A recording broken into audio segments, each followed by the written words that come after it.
चार स्टेट्स का उनके अपने अपने पार्टी एक्टिविटीज को कैसे प्रोग्रेस हो रहा है उधर, उसके ब्रीफिंग हुआ। त्रिपुरा, नागालैंड, मेघालय, कर्नाटका, इन स्टेट्स का हमारे स्टेट पार्टी अध्यक्ष और कर्नाटका के चीफ मिनिस्टर, कर्नाटका के अध्यक्ष के साथ, और त्रिपुरा के चीफ मिनिस्टर, त्रिपुरा के पार्टी अध्यक्ष के साथ रिपोर्ट किए। चार स्टेट से त्रिपुरा जहां चीफ मिनिस्टर और पार्टी लीडर, कर्नाटका जहां चीफ मिनिस्टर और पार्टी प्रेसिडेंट, और नागालैंड और मेघालय, चारों का स्टेट्स का रिपोर्टिंग हुआ। उसके बाद टी ब्रेक के साथ आधा पौना घंटे के बाद जब दोबारा सब मिले, पॉलिटिकल रेसोल्यूशन का चर्चा शुरू हुआ। मतलब पॉलिटिकल रेसोल्यूशन का प्रस्तावना किरण रिजिजू जो लॉ मिनिस्टर है वो प्रस्तावना रखे और उसको अनुमोदन करने के लिए deputy chief minister of Uttar Pradesh Keshav Prasad Maurya ji उसका अनुमोदन किए। साथ में दूसरे अनुमोदन भी हुआ, deputy chief minister of Karnataka Govind Karjol ji, वो भी। एक प्रस्ताव किरण रिजिजू के द्वारा पॉलिटिकल रेसोल्यूशन, और उसका अनुमोदन करने के लिए दो डिप्टी चीफ मिनिस्टर्स, एक उत्तर प्रदेश का deputy chief minister Keshav Prasad Maurya जी और दूसरा गोविंद करजोल जो डिप्टी चीफ मिनिस्टर कर्नाटका। इस प्रस्ताव में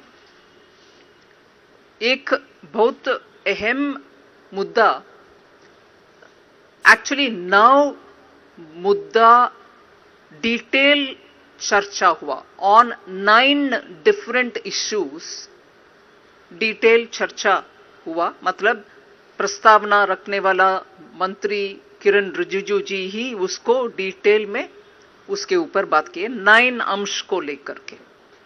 उसमें सबसे पहला मैं आपके सामने रखना चाहती हूं कि कैसे भारत के विपक्ष में बीजेपी और मुख्यतः प्रधानमंत्री जी के खिलाफ नेगेटिव कैंपेन करना और उसमें एकदम हल्के भाषा में या अब्यूसिव लैंग्वेज के साथ, नेगेटिव टोन के साथ प्रधानमंत्री जी को व्यक्तिगत नीचे दिखाते हुए भाषा के साथ बार बार जो नेगेटिव कैंपेन होते रहा, उन सब में लीगली कोर्ट एक के बाद दूसरा करके सुप्रीम कोर्ट तक मामला हर एक बार गया और सुप्रीम कोर्ट में हर एक बार उन 9 मुद्दे के ऊपर सुप्रीम कोर्ट के द्वारा नेगेटिव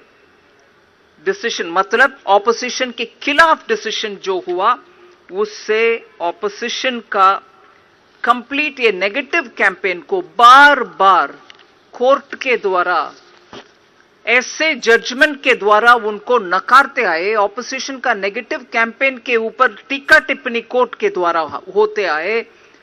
क्रशिंग लीगल रिस्पॉन्स के द्वारा ऑपोजिशन को आज बेनकाब कर दिया, एक्सपोज कर दिया। वो 9 मुद्दे में सिर्फ आपको कोट कर रही हूं जहां नेगेटिव प्रधानमंत्री जी के खिलाफ व्यक्तिगत अब्यूसिव लैंग्वेज के द्वारा नेगेटिव कैंपेन जो ऑपोजिशन बेबुनियाद आरोप लगाकर चला, उन सब में हर एक में कोर्ट के सुप्रीम कोर्ट के द्वारा नकारते हुए ऑपोजिशन के टीका टिप्पणी हुआ है। पेगासस उस स्पाईवेयर के मामले में पीएम के खिलाफ नेगेटिव बातें बोलने के बावजूद इतने कोर्ट में बेस्ड ऑन एविडेंस जजमेंट सरकार के और प्रधानमंत्री के फेवर में आया। ऑपोजिशन का बेबुनियाद कैंपेन को नेगेटिव करवाया। सिमिलरली राफेल, एनफोर्समेंट तीसरी एनफोर्समेंट डायरेक्टरेट द्वारा मनी लॉन्ड्रिंग का केसेस चलाना और एनफोर्समेंट डायरेक्टरेट के ऊपर ही केसेस लगवाना और उसके ऊपर प्रश्न चिन्ह उठाना, इन सब के। ये तीसरी। फोर्थ, सेंट्रल विस्ता के ऊपर कितने टीका टिप्पणी करने वाले, बेबुनियाद आरोप करने वाले ऑपोजिशन को सुप्रीम कोर्ट तक मामला गया और उधर सटीक जवाब मिला। और इकोनॉमिक बेसिस के ऊपर रिजर्वेशंस, वो पांचवी। और छठी, डीमोनेटाइजेशन। सो ऑपोजिशन हर बार पर्सनलाइज्ड कैंपेन और बेबुनियाद आरोप चलाते हुए आखिर जब मामला सुप्रीम कोर्ट तक गया, उनके बात साफ सुथरा हुआ। ये बात अच्छा विस्तार से प्रधानमंत्री जी का नीयत साफ है और उनके वर्चस्व ऐसे हैं, नॉन करप्ट लीडरशिप, देश के हित में काम करने वाले लीडरशिप, इसका एक बार अच्छा जिक्र हुआ और इसके ऊपर बातें हुई और प्रधानमंत्री जी को धन्यवाद किए कि ये इन 6 केसेस के ऊपर नेगेटिव कैंपेन को लीगली हम फाइट करके नकार दिया। सो अगर उसको एक विषय मानते हैं, मैंने बोला ये इकोनॉमिक पॉलिटिकल प्रस्तावना में 9 विषयों के ऊपर बात हुआ, मैं जल्दी उसको आपके सामने रखते हूं। Second most important issue is, आज ग्लोबल स्टेज में दुनिया भर में भारत की छवि इतना अच्छा है, इसमें माननीय प्रधानमंत्री जी के कोशिश के द्वारा, चाहे वो G20 हो, चाहे वो शंघाई कोऑपरेशन हो, चाहे वो शॉर्ट पीरियड का UN सिक्योरिटी काउंसिल का लीडरशिप क्यों ना हो, ऐसे करके हम प्रधानमंत्री जी का छवि और भारत के छवि, इसका रेस्पेक्टेबिलिटी और ब्रांडिंग अच्छा हुआ है। आपने शायद देखे हैं और नेशनल एग्जीक्यूटिव में भी इसका जिक्र सुबह भी हुआ, अभी किरण रिजिजू के बातों में भी हुआ कि बाली G20 समिट जो इंडोनेशिया के प्रेसिडेंसी में हुआ, उसमें जो बयान प्रधानमंत्री जी का था कि this is not an Ira for war, उसको उनके कम्युनिके में भी उसको कोट करके उपयोग किए उस समिट में। ऐसे आज भी वसुदैव कुटुंबकम को पूरे दुनिया में भारत से आए हुए एक लाइन को इंग्लिश में उसको one earth one family one future ऐसे करके सब लोग माना है। और UN रिफॉर्म्स के लिए जो बार बार प्रधानमंत्री जी बात करते हैं, इन सबको मान्यता अगर मिलता है, ये हमारे देश का प्रधानमंत्री जी का कोशिश के वजह से हुआ है। इसको नेशनल एग्जीक्यूटिव में पूरे रिकॉग्निशन मिले और प्रधानमंत्री जी को नेशनल एग्जीक्यूटिव इसके धन्यवाद कहते हुए उनको कंग्रेचुलेट भी किया। फिर विस्तार से गुजरात इलेक्शन का जीत के ऊपर अच्छा डिस्कशन चला, जहां एंटी इनकम्बेंसी को प्रो इनकम्बेंसी के रूप में बदला और 7वीं बार जीतना और वोट शेयर भी 50 से 53% तक जाना और SC क्षेत्र में, शेड्यूल कास्ट रिजर्व से क्षेत्र में 13 सीट्स में से 11 सीट जीतना। पिछले 2017 में 7 ही जीते हम, मगर अभी 11 में जीते हैं शेड्यूल कास्ट रिजर्व सीट्स में। और ट्राइबल सीट में 27 सीट्स में से 23 में हम जीत कर आए हैं। और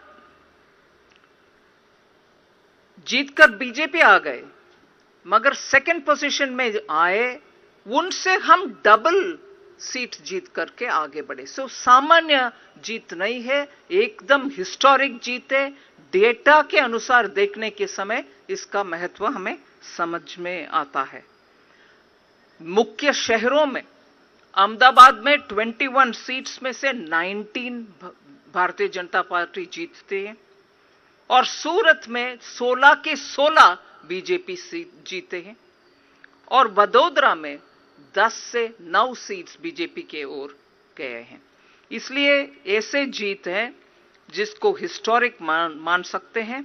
और जहां हम जीते हैं मार्जिन 1 लाख के ऊपर बहुत सीटों में, 75,000 में बहुत सीटों में, ऐसे 30-40,000 के ऊपर ही मार्जिन रहा हर एक सीट में। सो गुजरात की इस जीत को इस प्रस्तावना के द्वारा और प्रस्तावना रखने वाले किरण रिजिजू भी, बाद में केशव प्रसाद मौर्य जी भी माने कि इसका इंपैक्ट आने वाले सभी असेंबली सीट्स के ऊपर होगा और इसका इंपैक्ट 2024 लोकसभा चुनाव के ऊपर भी होगा, क्योंकि इसके साथ 2 लोकसभा बाई इलेक्शन भी भारतीय जनता पार्टी ने जीता, वो जो आजमगढ़ और रामपुर में, और रामपुर में लोक असेंबली भी हमने जीत कर आए। इसीलिए गुजरात के प्रभाव जरूर आने वाले असेंबली में और आने वाले लोकसभा सीटों में भी असर पॉजिटिवली पड़ेगा। हां, इस प्रस्तावना में और सुबह के भाषण में भी हिमाचल में हमने जो रिवाज है उसको बदलना मुश्किल हुआ। वी कुडंट चेंज द रिवाज ऑफ एक पार्टी इस बार, अगले पार्टी दूसरे बार, उसको हम बदल नहीं पाए। मगर जीत और हार में डिफरेंस लेस देन 1% था। सो एकदम जीत तक पहुंचे मगर जीत नहीं पाए। लेस देन 1% मार्जिन ही था डिफरेंस जीतने वाले और हारने वाले, ये भी रिकग्निशन हुआ। फिर सुबह माननीय नड्डा जी के भाषण में भी ये जिक्र हुआ है, आने वाले हर असेंबली चुनाव जीत कर आना है, ये संकल्प बीजेपी कार्यकर्ता ने लेना है, ये भी इस प्रस्तावना में रखा गया है। और केशव प्रसाद मौर्य जी बात करने के समय ये बात बोले कि हर गांव और हर गरीब के पास जाने के समय उनको यही सुनने में आता है कि हां, हर एक प्रधानमंत्री जी का स्कीम हम तक पहुंच रही है, लाभार्थी हर जगह बात कर रहे हैं कि हमें मिला है, इसीलिए हमें मालूम है इस सरकार गरीब के लिए, उनके कल्याण के लिए काम करने वाले सरकार है। फिर काशी तमिल संगम के ऊपर अच्छा जिक्र हुआ।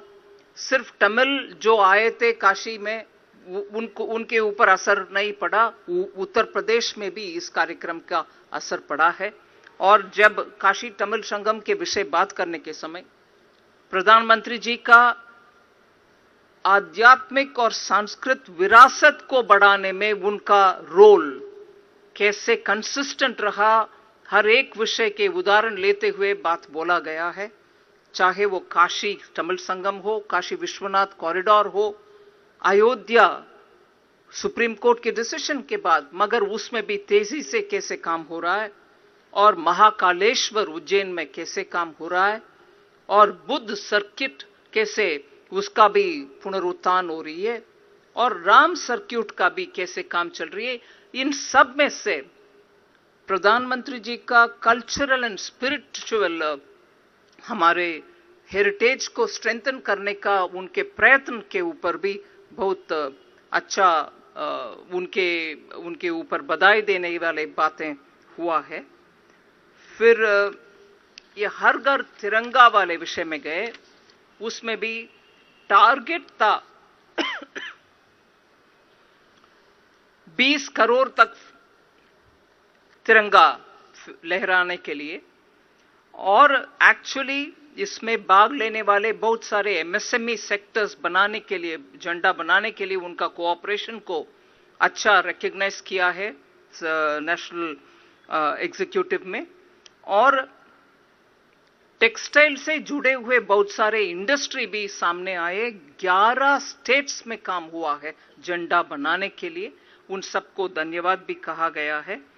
जब 20 करोड़ झंडा फहराने के लिए टारगेट था, 30 करोड़ तक पहुंचा अचीवमेंट, आखिर 30 करोड़ तक झंडा लहराया गया, उसके लिए भी अच्छा सा उस कार्यक्रम के ऊपर प्रधानमंत्री जी का एक नया सा एक्सपेरिमेंट था कि देश को एकजुट करने में देश का हमारे तिरंगा को ही दोबारा याद दिलाना आवश्यक है, करना चाहिए।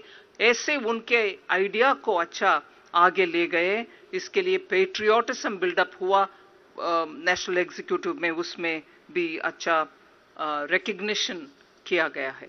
फिर मन की बात, उसके ऊपर भी जैसे नॉन पॉलिटिकल प्लेटफॉर्म, आम जनता के साथ जोड़ना और छोटे छोटे लोगों का सेवा भाव के द्वारा जो कार्यक्रम पूरे देश में हुआ, गांवों में हो रहा, ट्री प्लांटिंग हो, रोड बनाना हो, हॉस्पिटल लेके जाना हो, कुछ इनोवेटिव थॉट हो, आम जनता को रिकॉग्नाइज करने वाले मन की बात के द्वारा कैसे प्रधानमंत्री जी परमानेंट ब्रिज बना दिया उनको और आम जनता के साथ जोड़ने का, उसका भी एक जिक्र किया गया है। एक विषय जो मैं I feel very important about, and I think it's a very important recognition, वीर बाल दिवस का घोषणा करना। ये सिख कम्युनिटी के लिए एक बड़ा सा सेवा जो माननीय प्रधानमंत्री जी ने किया, उसका उल्लेख हुआ है। जहां तो वित्त मंत्री निर्मला सीतारमण राष्ट्रीय कार्यकारिणी की बैठक का पहला दिन था और उन्होंने ये कहा इस समय की प्रधानमंत्री के खिलाफ किस तरह से विपक्ष ने नेगेटिव कैंपेन किया और इस नकारात्मक प्रचार का जवाब कोर्ट ने दिया है। और तमाम और जो आज फैसले लिए गए, किस तरह से 9 राज्यों में चुनाव आने वाले हैं, उसमें जीतना ही है, ये अपने आप में निर्मला सीतारमण ने कहा कि और जो सरकार की नीतियां हैं वो भी गिनाई हैं।